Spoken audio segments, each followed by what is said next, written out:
오늘 그 찬양도 좋았지만은 여기 배경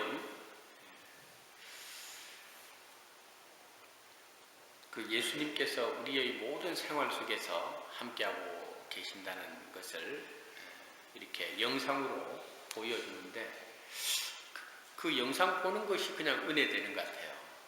우리들의 일상생활 속에서 평범한 생활 속에서 주님이 늘 우리와 함께하고 계시고 우리와 동행하시고 우리가 웃을 때 함께 웃고 우리가 즐거워할 때 함께 즐거워하고 우리가 슬퍼할 때 그 슬픔을 나눠주고 우리가 낙심할 때 힘을 붙들어주고 또 우리 눈에 눈물이 보였을 때 그 눈물을 닦아주고 너무너무 멋진 오늘 영상을 준비해 주셔서 감사합니다. 다음 주에도 이 영상을 봤으면 좋겠어요. 정말 주님이 우리 생활 속에서 어떻게 우리와 함께 호흡하고 계신가, 우리가 어떻게 함께하고 계신가를 정말 잘 보여주고 있어요.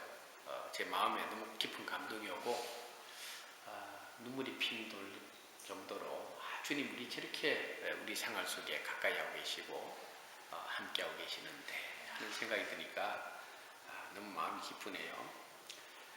오늘은 종교개혁주의를 지킵니다. 그래서 모든 전 세계의 교회는 매년 10월 마지막 주일을 종교개혁주의로 지킵니다. 지금으로부터 497년 전에 독일의 마틴 루터가 종교개혁을 일으킨 10월 31일 날 일으켰는데요. 그날을 기억해서 매년 10월 마지막 주일을 종교개혁주일로 지키고 오늘 우리가 내 주는 강한 성이요 한 찬양 불렀죠. 그 찬양이 바로 마틴 루터가 지은 찬양입니다. 그 찬양가 가사 하나하나가 그때 당시에 루터가 가지고 있었던 마음이었어요. 거대한 중세 로마의 그 교황과 또 중세 로마의 캐톨릭의 반복음적이고 또 반교회적인 그런 일에 대해서 분열이 일어나서 다시 한번 복음의 본질로 돌아가야 된다. 복음의 본질을 교회가 회복해야 된다. 그것을 강조하면서 일어났던 것이 바로 종교개혁이었습니다. 그래서 우리가 이 종교개혁주의를 오늘 이 시간 지키면서 특별히 이 로마서 1장 17절 한 절의 말씀은 짧은 말씀이지만은 바로 이 속에 루터가 이 말씀을 붙들고 종교개혁을 일으킬 정도로 이 말씀은 굉장히 우리들에게 잘 알려져 있는 유명한 말씀이고 또 루터의 종교개혁의 발화점이 된 말씀이 바로 로마서 1장 17절에 있는 말씀입니다. 그래서 오늘 함께 은혜를 나누고자 하는 제목은 이 시대의 종교개혁이라는 제목으로 하나님의 말씀을 나누도록 하겠습니다. 첫째로 우리가 이 종교개혁주의를 맞이하면서 하나님이 찾으시는 한 사람, 바로 그 주인공이 바로 오늘 이 시대에 저와 여러분이 되어야 되겠다. 하나님은 지금도 당신의 일을 이루기 위해서 사람을 찾고 있다는 것을 우리는 이 종교개혁주의를 통하여 다시 한번 기억해야 되겠습니다. 루터는 바로 그 시대에 하나님의 일을 이루기 위해 하나님이 친히 찾으시고 세운 사람이 바로 루터였습니다. 그래서 루터는 하나님의 뜻에 어긋난 행동을 하고 있었을 때에 로마 가톨릭이 그런 행동을 하고 있었을 때에 복음의 본질을 회복하고 교회와 성도가 다시 하나님의 말씀으로 돌아가야 된다는 이 엄청난 외침을 선포하도록 하나님께서 특별히 찾아서 세운 사람이었던 것을 봅니다. 당시 루터 외에 많은 사제들이 있었습니다. 당시 루터 외에 많은 그리스도인들이 그 땅에 살고 있었습니다. 그러나 하나님께서는 루터를 세웠던 것입니다. 바로 이 한 사람이 거대한 로마 가톨릭의 권력과 맞서 싸웠습니다. 아무도 그런 일들을 생각하지도 못했고 감히 그런 일을 시도하지도 못했을 때에 루터는 그 일에 하나님 앞에 쓰임을 받았던 것입니다. 루터가 당시에 로마의 가톨릭과 맞서서 싸울 때에 그것은 마치 계란으로 바위를 깨는 것처럼 부질없는 짓인 것처럼 보였습니다. 그러나 하나님께서 루터와 하셨기 때문에 루터는 그 위대한 사명을 감당할 수 있었던 것을 우리 기독교의 역사를 통하여 발견할 수가 있는 것입니다. 이처럼 하나님이 찾으시고 하나님이 세운 사람은 인간의 눈으로 볼 때에 도저히 그런 일을 할 수 없다고 할지라도, 인간의 생각으로는 도저히 그런 일을 불가능하다고 생각할지라도 하나님이 찾으시고 하나님이 세운 사람은 불가능을 넘어서 하나님 앞에 쓰임받고 하나님의 뜻을 담대하게 선포하는 것을 루터의 삶을 통하여 발견할 수가 있는 것입니다. 성경을 보면은 루터처럼 하나님께서 하나님의 일을 위하여 계획하시고 세운 사람이 많이 있었던 것을 봅니다. 그 사람들이 역사의 전면에 나타나서 하나님의 일을 우연히 한 것이 아니고 이미 그 전에 하나님께서 그 사람들을 택하셨어요. 그리고 하나님이 정하신 때까지 그 사람들을 훈련시키셨어요. 그리고 하나님이 정하신 때에 그 사람을 찾아서 세워서 하나님의 일을 맡기는 것을 성경을 통하여 많이 발견합니다. 우리가 잘 아는 모세도 그런 사람이었어요. 모세가 출애굽기 3장에 보면은 미디안 땅에서 평범하게 양을 치고 있을 때에 하나님께서 타지 않는 떨기나무 불꽃 가운데 나타나서 모세를 부르시고 모세에게 사명을 줬던 것을 봅니다. 모세는 자신의 삶 속에 그런 엄청난 사명이 주어질 거라는 것은 생각도 하지 못했어요. 어떻게 모세가 애굽의 바로에게 가서 430년 동안 노예 생활하던 이스라엘 백성들을 해방시키라고 말할 수 있겠어요? 그런 사명을 어떻게 모세가 자기가 그런 일을 할 거라고 생각했겠어요? 그러나 모세는 생각하지 않았을지라도 하나님은 생각하고 계셨다. 하나님은 일찍부터 모세를 주목하고 계셨어요. 그가 애굽의 화려한 궁정에서 40년 동안 생활할 때도 하나님은 모세를 지켜보았어요.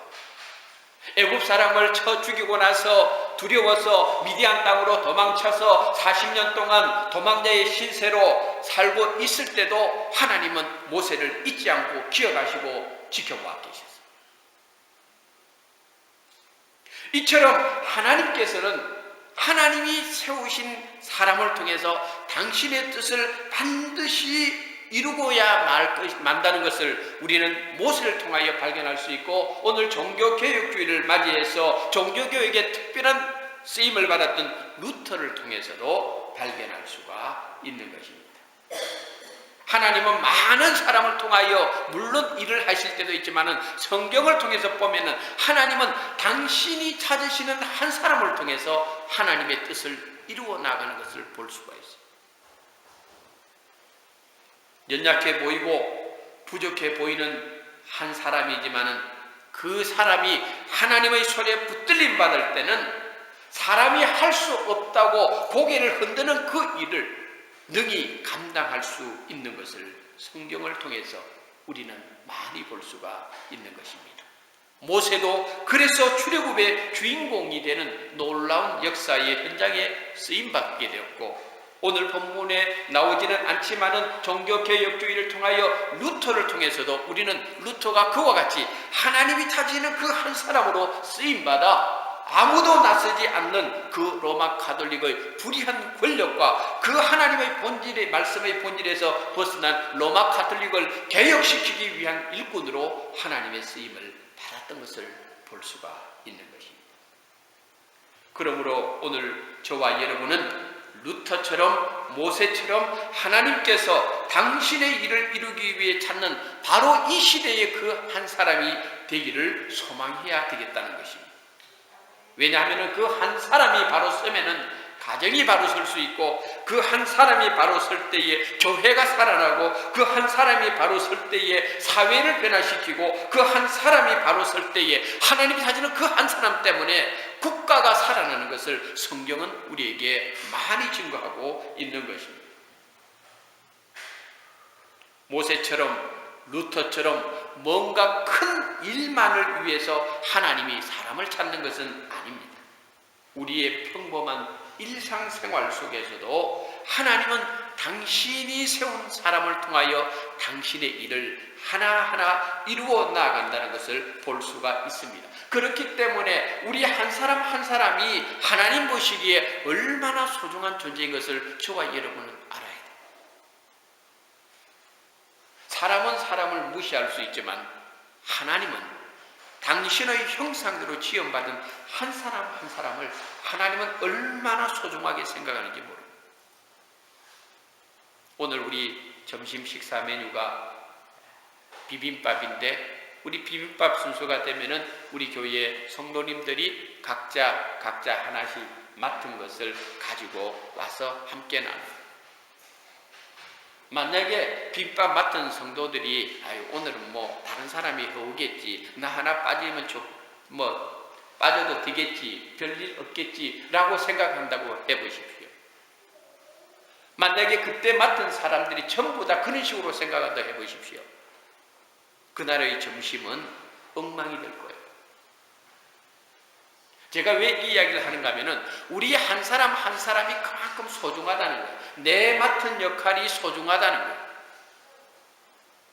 어떤 사람들은 나 한 사람 빠지면 무슨 별 문제 있겠느냐고 생각할 수도 있고, 나 한 사람이 무슨 큰 힘이 될 것이 되겠느냐고 생각할 수 있고, 나 한 사람이 무슨 큰 도움이 되겠느냐고 쉽게 생각할 수가 있는데 결코 그렇지 않다는 말. 하나님이 찾으시는 그 한 사람 때문에 공의가 살아나고, 하나님이 찾는 그 한 사람 때문에 진리가 회복되고, 하나님이 찾는 그 한 사람 때문에 타락한 공동체가 다시 회개하는 역사가 일어나고, 하나님이 찾는 그 한 사람 때문에 하나님의 저주 아래 놓여 있던 자가 축복의 사람으로 변하는 것을 보면서, 하나님이 찾는 그 한 사람의 예배자 때문에 예배가 생동감 있고 하나님이 기뻐하는 예배가 되는 것을 보면서 우리 한 사람 한 사람의 역할이 얼마나 하나님 앞에서 소중한가 하는 것을 우리는 결코 놓치지 말아야 되겠습니다. 두 번째로 오늘 성경은 우리들에게 하나님의 의가 얼마나 중요한 것을 증거하고 있는 것입니다. 오늘 본문에 보니까 사도 바울이 로마 교회 교인들에게 말하기를 복음에는 하나님의 의가 나타났다고 우리들에게 말해주고 있습니다. 복음에는 사람의 의가 나타난 것이 아니라 하나님의 의가 나타났다고 하는 이 사도 바울의 선포는 매우 중요한 의미를 담고 있습니다. 왜냐하면 복음에는 하나님의 의가 나타났다는 것은 우리 그리스도인들이 복음을 받았을 때에 우리들의 삶의 본질이 어떻게 바뀌어져야 하는 걸 우리들에게 또렷이 증거하고 있기 때문입니다. 왜냐하면 오늘날 많은 그리스도인들이 신앙생활을 하면서 복음에는 하나님의 의가 나타났다고 했는데 사람들이 자기 의에 취해서 사는 사람들이 얼마나 많은지 몰라요. 복음에는 하나님의 의가 나타났다고 했는데 사람들은 자기 의를 주장하고 자기 의를 드러내려고 애를 쓰고 있어요. 복음에는 하나님의 의가 나타났다고 했는데 하나님의 의는 온데간데 없고 자기 의만 높임을 받으려고 하는 그리스도인들이 교회 안에 얼마나 많은지 몰라요.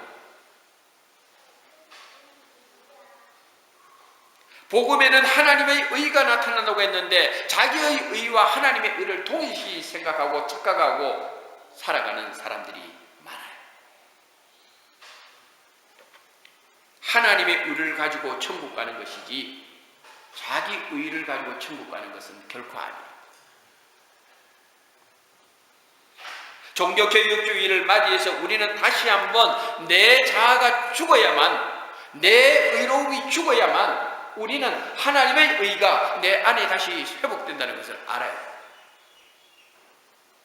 그래서 우리는 자아가 죽어야 된다는 것이 얼마나 중요한가. 자아가 죽지 않으면요, 끊임없이 내 속에서 내 의가 나타나요. 내 의에 내가 취해버리면은 죽을 때까지 나는 교회 다니면서 나는 죽으면 천국 간다고 생각하는데 천만의 말씀. 내 의가 살아있는 사람은 평생을 그 사람이 목사로, 장로로, 권사로, 집사로 살아도 평생을 예수를 믿는다고 교회 왔다 갔다 해도 내 의가 살아있는 사람, 하나님의 의가 그 안에 없는 사람은 결코 하나님 나라에 들어갈 수가 없습니다.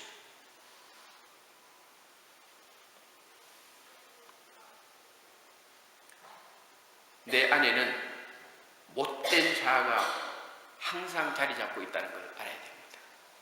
왜냐하면 죄악된 본성을 우리 인간은 다 가지고 있기 때문에, 죄악된 본성을 가지고 있는 우리 인간은 모든 생각하는 것이나 행동하는 것이나 판단하는 것이 불완전할 수밖에 없어요. 불완전한데도 완전한 것처럼 착각을 해요. 내 의가 하나님의 의하고 어떻게 비교할 수가 있겠어요? 내 생각과 하나님의 생각이 어떻게 비교할 수가 있겠어요? 내 판단하고 하나님의 판단하고 어떻게 비교할 수 있겠어요? 성경은 분명히 선언합니다. 하나님과 인간의 생각과 판단은 완전히 다르다. 하늘과 땅처럼 다른 거예요. 그래서 종교개혁을 일으켰던 루터 했던 유명한 말이 있어요. 하나님은 하나님이고 인간은 인간인 거예요. 여러분, 내 자아가 높아짐을 당한다는 것은 교만한 사람의 모습이에요. 내 자아가 높아진다는 것은 그 사람 마음에 교만이 많이 자라고 있다는 증거예요. 하나님은 하나님이시고 인간은 인간인데, 인간이 하나님처럼 살려고 행동하고 판단한다는 것, 그것만큼 하나님 앞에 망령되이 행하는 일은 없는 것입니다. 그러므로 우리는 다시 한번 우리 안에 하나님의 의가 살아나는 것, 이것이 종교개혁의 진정한 의미라고 생각한다면 내 자아가 주 안에서 죽고 또 죽어야 돼요. 마지막으로 오늘 본문이 우리에게 주는 중요한 교훈은 믿음으로 말미암아 다시 살아야 된다. 마가복음 9장에 보니까 예수님께서 당시 사람들 보고 믿음이 없는 세대여, 내가 언제까지 너희들과 함께 있겠느냐라고 예수님께서 한탄했던 장면이 나옵니다. 오늘 저와 여러분 모두에게 성경 말씀이 주는 하나의 도전이 있다면 오늘 내 믿음은 어떤 믿음일까?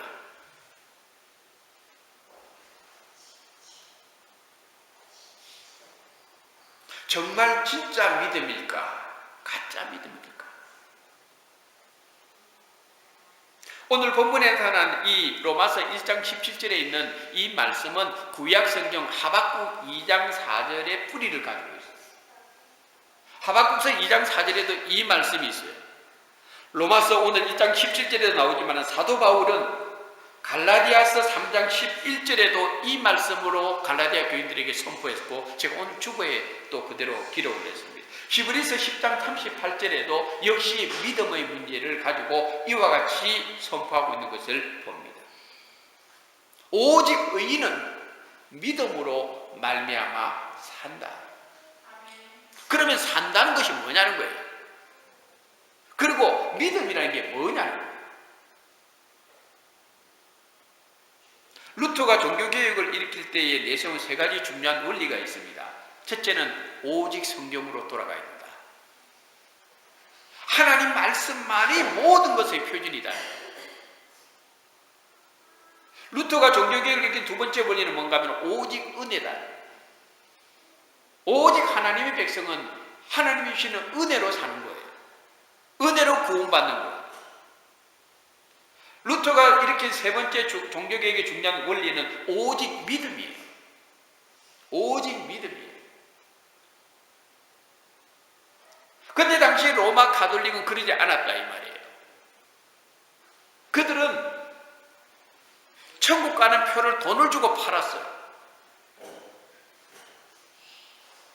천국을 돈을 주고 사서 간다면 예수 그리스도께서 십자가에서 왜 고난을 당할 필요가 있으며 예수 그리스도께서 십자가에 왜 죽어야 되겠어요? 그런데 그때 당시에는 그런 일들이 비일비재했어요.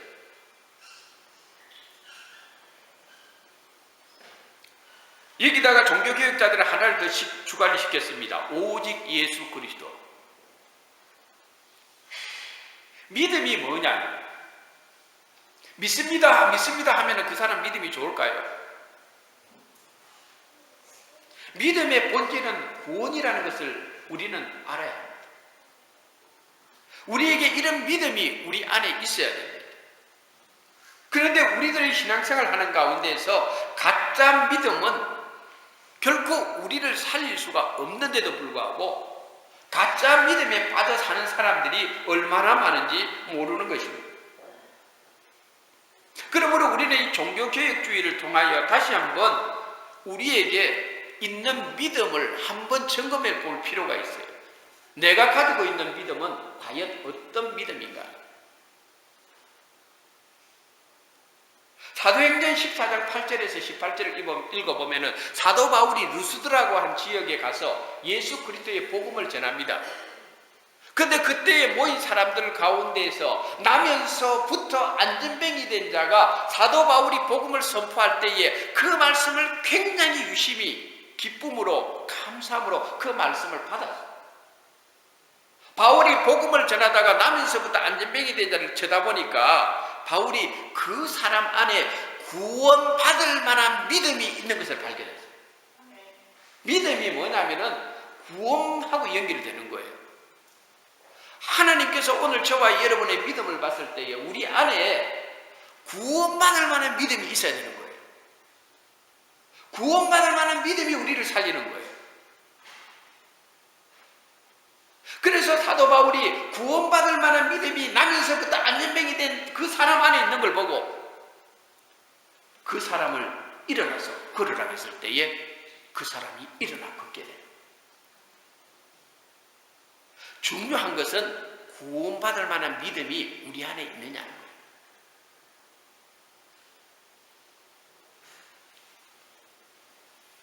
저는 지난 2주 전에 학교에서 강의를 할 때에 초대교회의 그 역사적인 사건들을 제가 좀 이렇게 강의를 하면서 우리 교회사를 보면은 사도시대가 있어요. 사도시대는 예수님의 제자들이죠. 사도시대에도 성경에 보면은 박해와 핍박이 있었잖아요. 이 사도들이 죽고 나서 그 다음 바톤을 누가 받아가는가 하면은 그 사도들로부터 또 훈련받은 제자들이 있었어요. 그 사람들이 사도들이 죽고 나서 교회의 지도자들이 돼요. 그걸 교회사에서 뭐라고 부르는가 하면은 속사도시대라고 불러요.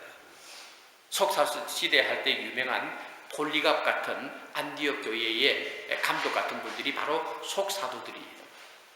속사도들이 죽고 나면은 또 누가 교회에 새로운 일꾼들이 일어나서 하나님의 교회를 이끌느냐 하면은 교부들이 일어나요. 교부들이. 그 교부들까지 보면은요, 사도시대부터 속사도시대, 그 다음에 교부시대로 이어가는 기독교의 역사상 몇백 년은요, 참혹한 핍박과 참혹한 고난을 받았던 시.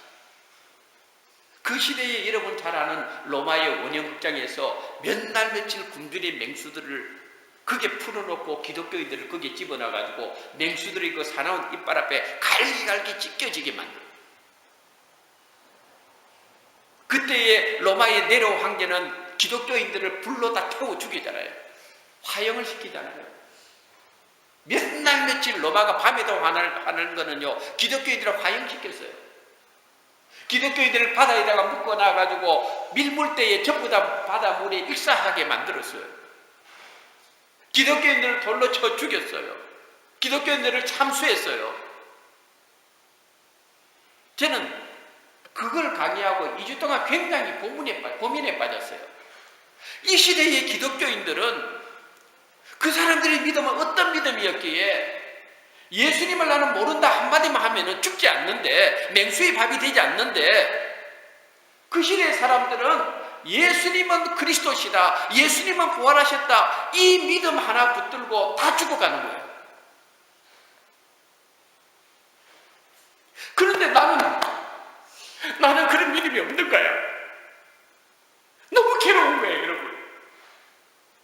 제가 여러분 앞에 목사로서 믿음을 이야기하지만은 내가 이 시대에 돌아갔을 때에 내 앞에 으르렁거리는 그 사자들 앞에서 내가 예수님을 위해서 기꺼이 죽을 수 있겠는가?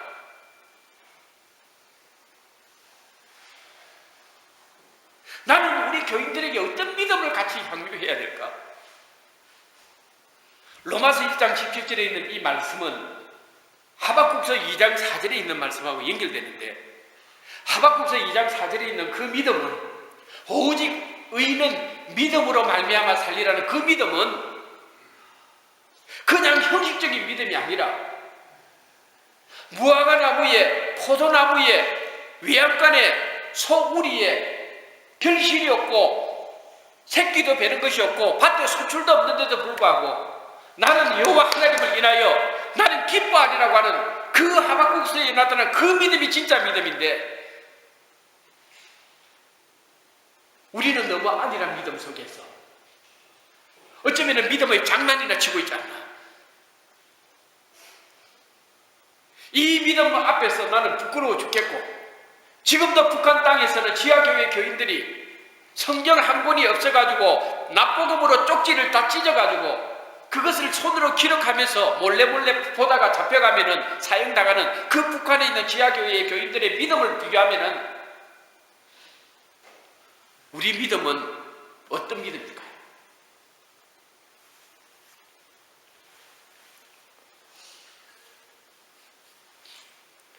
저와 여러분이 나아가야 될 믿음은 이런 믿음이 돼야 돼요. 이 믿음이 되기 위해서 우리는 영적인 싸움을 엄청나게 해야 돼요. 그냥 믿음이 아니에요. 이런 믿음을 가져야만 우리는 승리자가 되는 거예요. 이런 믿음만이 하나님이 기뻐하고, 이런 믿음을 하나님께서 당신의 백성들을 위하여 천국을 예비두고 기다리고 있는 거예요. 오늘 아침에도 성가대 우리 픽업 가면서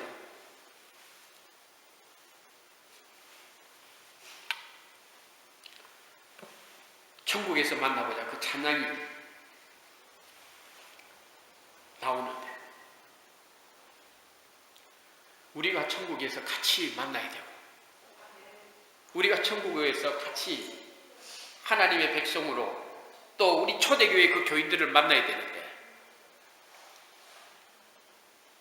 우리에게 그런 믿음이 정말 있어야 되지 않겠나?